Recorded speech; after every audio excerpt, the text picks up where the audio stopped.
This tutorial assumes you've been through the basic tutorials regarding collision and physics that ship with the GameCore engine. I'll be rushing over some key elements of collision to show off some of the other features.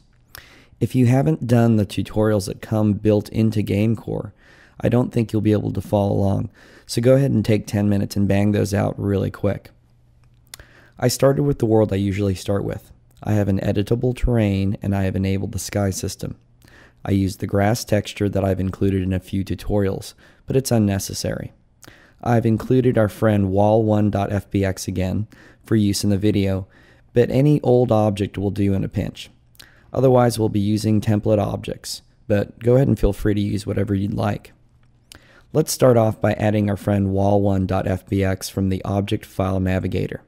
I have it positioned at an angle, and I've moved it up off the terrain so that you can see some of the dynamics of collision groups. I've also added two editable sphere objects from the template menu and positioned them over the wall1 object. Well, I really just added one and cloned it, but you can add two from the menu if you like. Okay, let's go play with the new button in the panel menu. The physics button will open the physics window and allow you to adjust the collision for an object. So go ahead and click the physics button with the terrain selected. In the physics window is a list of collision objects associated with a mesh. If you double click on the default collision, or click it then click edit, either way, you will get a pop-out window with all the options for collision as well as a nice little cage as a visual representation of the collision associated with the object. What to focus on here is at the very bottom of that pop-out window. There is a button for collision groups. The default collision on the terrain is Group 1. What these collision groups are is a quick way to have objects collide with some things and not with others. I will demonstrate this point with the spheres and the wall1 object. I go through adding collision to the spheres really quick, which is why those other tutorials are actually necessary to do first. I apply a simple bounding box collision to each sphere and the wall1. The sphere's mass are set to 3 and bounce to 1.